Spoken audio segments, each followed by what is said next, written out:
Hello and welcome to my bonsai garden.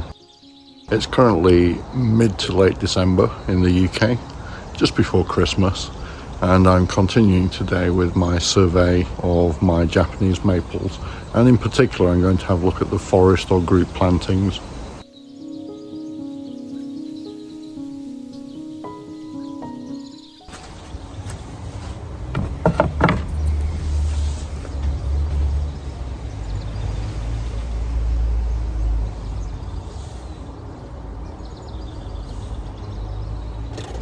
If you've seen many of my videos before, then you've almost certainly seen this particular tree or bonsai before, and this is my Japanese maple butterfly grove, and this is one of my self-developed projects. If I consult my notebook, I can see there's the entry for this particular tree.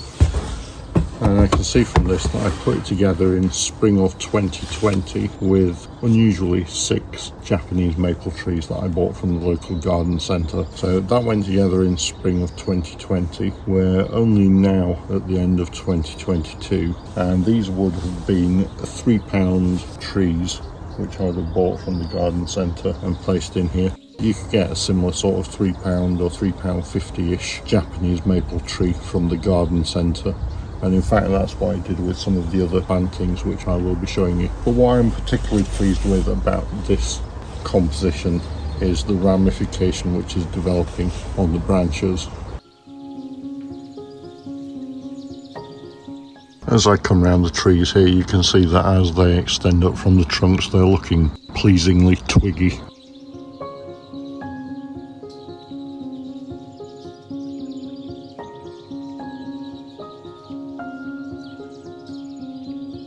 And I will show you another one of my trees, which is the Atropurpureum, or red Japanese maple, and the ramification on those particular trees is nowhere near as refined as it is on here, and I think it's one of those species that's not particularly good for refined bonsai, and I will show you that shortly.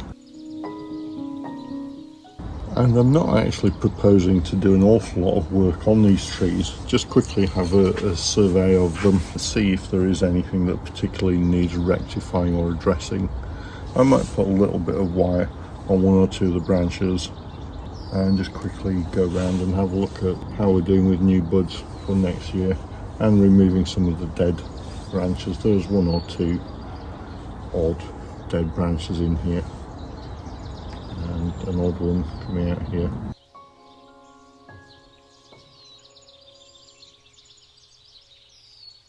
But by and large I think I'm just really checking these over just to make sure that we don't have any major issues to be aware of.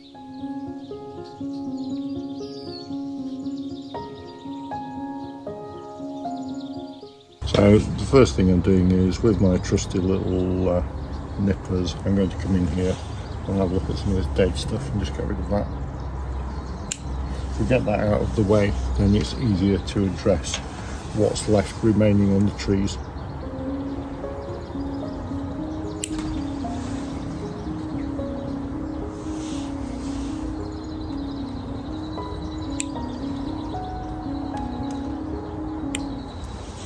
So there's a little bit of dieback in some places from trimming earlier in the year, and I'm just tidying that up.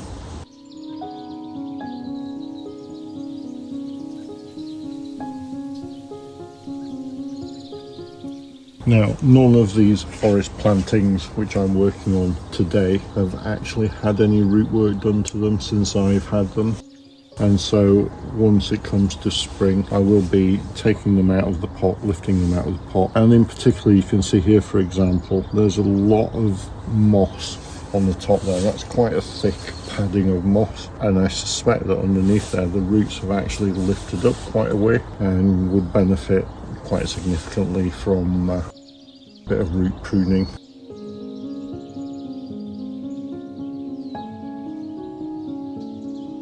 I'm just really trying to establish where the dead bits are.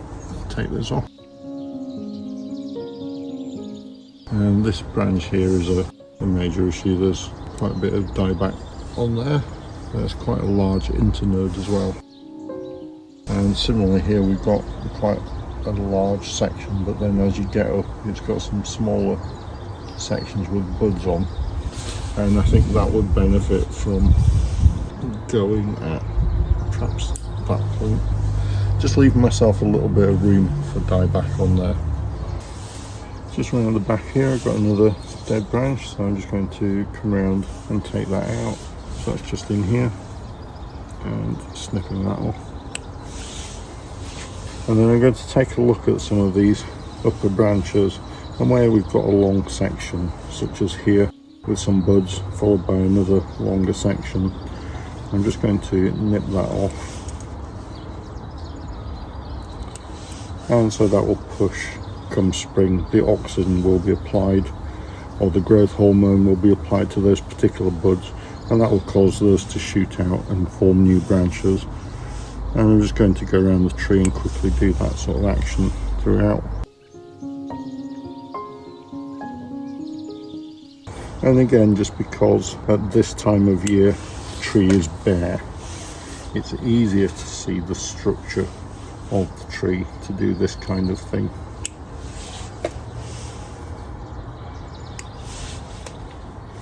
We've got an odd junction in here where we've got a branch coming out the front, and then we've got a branch coming out which is crossing over it, and we really can't keep both of those.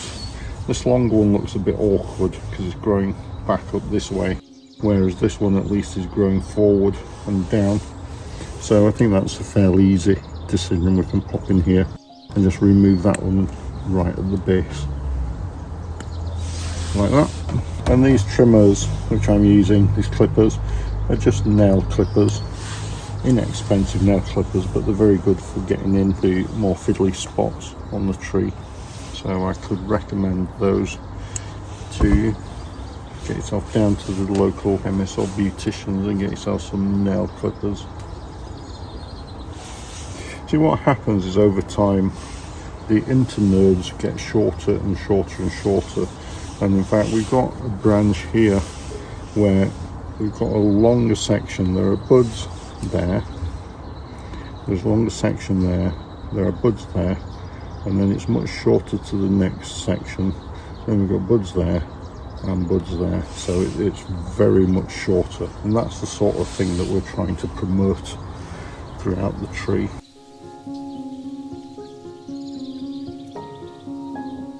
And this is another one of those jobs. It's quite absorbing, it's quite soothing, and quite easy.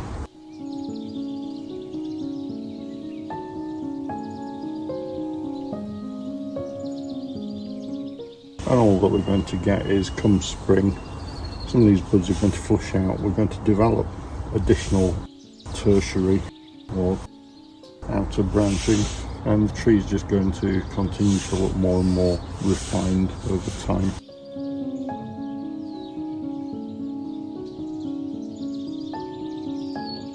And if I miss something, it's no great worry, because I will be continually refining, trimming, cutting out apical buds as the thing is growing in spring and into summer.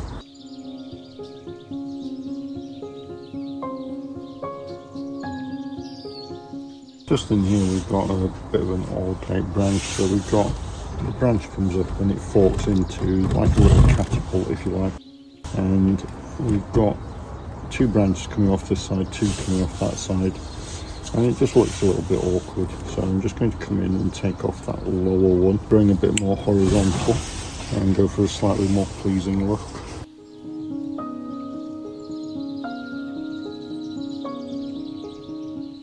And I don't think I should be doing an awful lot more on this tree at the moment. So as I said, come spring I need to look at repotting this, and I think there's probably quite a vacuum of space underneath this moss. It's quite springy and spongy, so I think this one will just go back on the benches for the time being. Come spring, it's coming out of the pot, needs a little bit of tidy up around,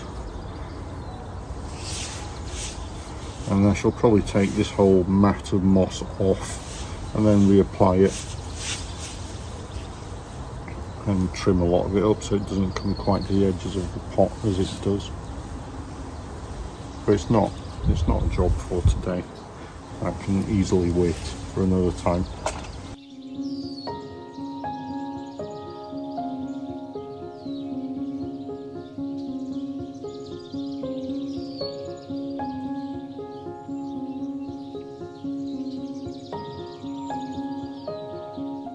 Here's my Japanese maple Atropurpureum forest. So the Atropurpureum is a purpley red Japanese maple. It's got quite a large leaf comparatively speaking, certainly much larger than the ones that are on the butterfly Japanese maple which you saw previously. And you can see that as well, the trees have not ramified anywhere near as nicely as the previous tree. We've got a little bit of dieback on here. We've also got a single dead tree on the edge of the pot here, which come spring, I probably need to look at replacing that particular tree. So if you contrast this particular forest or group planting to the previous one, you'll see that at the top here we just simply don't have the same level of fine twiggy branches, which is the ramification which we talk about. And the idea is that in a more mature tree, as you go up the branches divide and get thinner and thinner and thinner, and there are more and more of them. They subdivide and continue subdividing up the tree until you get to the leaves, and that's the look that we're going for in bonsai. The more of that you have, the more defined that is, the more successful you are in achieving that in your trees, then the more mature those trees will look over time. I'm just tidying up this grass in here. Again, with the Atropurpureum forest here, it was put together about the same time as the previous one. So the trees are about the same age, and also it hasn't been repotted since about the same time as that tree as well. And I'm just going to go around and snip off some of this dead stuff just to tidy it up a little bit. So little nubs where I came in and pruned earlier in the year, and I'm just trying to make that look a little bit more presentable. A couple of dead branches on the extremities there, let's go with that.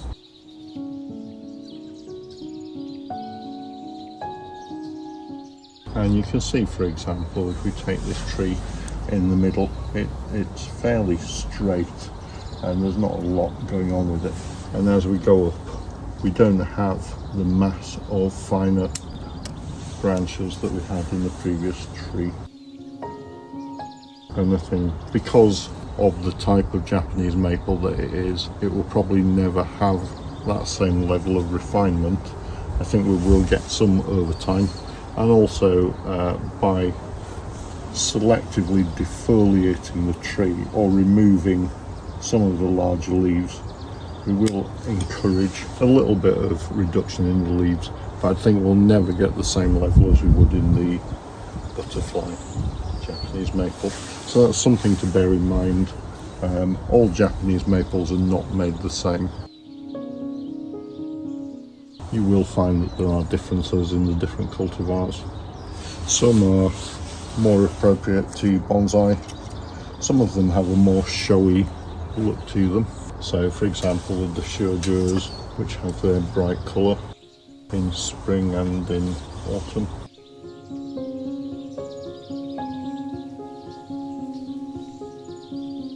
So they're all very, very varied.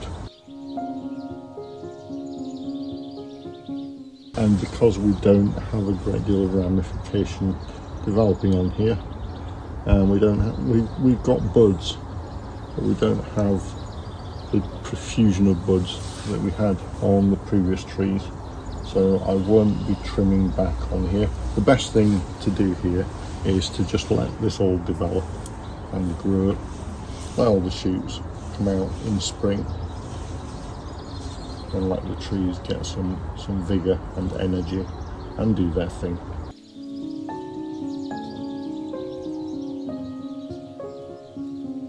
And I will need to make some kind of decision on this tree.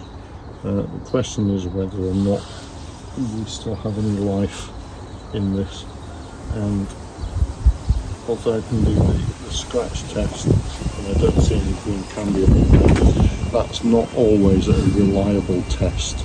A better test would be perhaps just to leave the trees until springtime and see whether the buds actually open, and obviously at that point, if they fail to open, then we know that we've got a dead tree.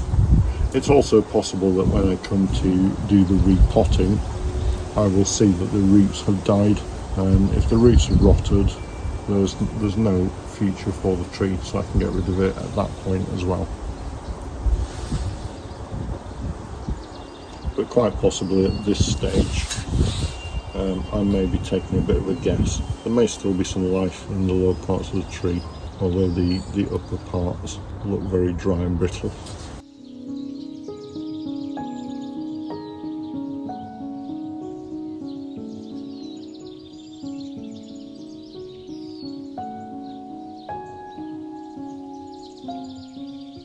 This is the final tree that I will be looking at today. And this is a Japanese maple Orange Dream. There was initially 5 trees in this pot, and one of those died.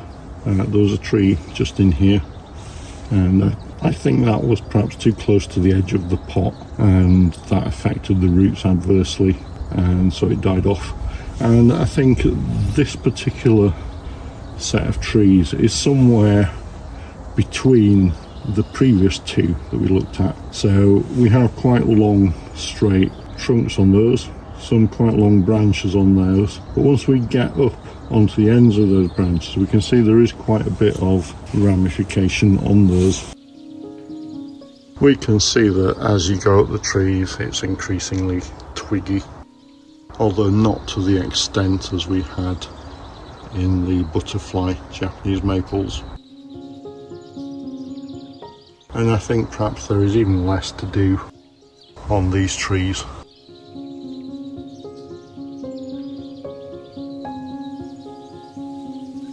And I do have a spare tree sat in a pot, which I'm planning on planting into here. In both Japanese and Chinese cultures, the number for 4 and also the number for 8 sound very much like the word for death. And because Japanese culture borrows very heavily from Chinese culture, that word is common to both languages. And so that's why the number 4 is considered unlucky. Also, the fact that an even number is considered something that doesn't necessarily happen naturally. And what we're aiming for is a natural composition. So that tree will go into the edge of the pot, just here somewhere, come spring. And I think for the time being, I won't be doing an awful lot with this particular tree.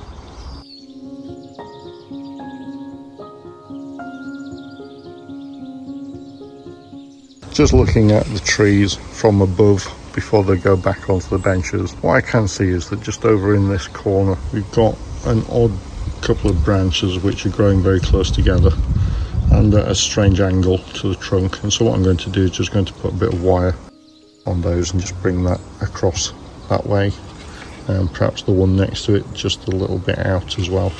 So I'm going to get some wire on that just before it goes back onto the bench.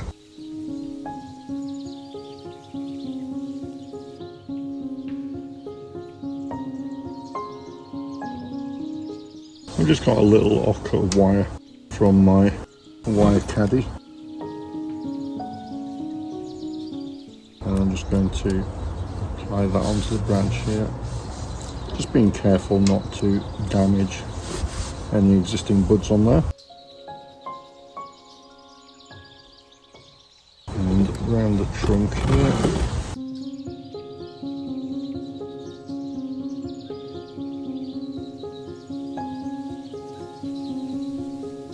Onto this branch. Again, just trying to be careful.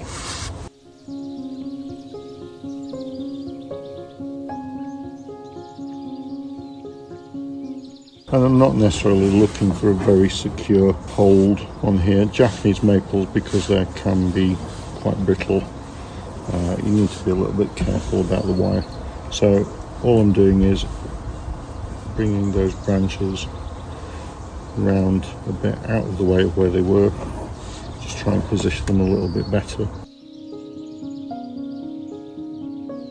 and into a more outward facing position. And I think for what I'm trying to achieve, I think that's quite sufficient.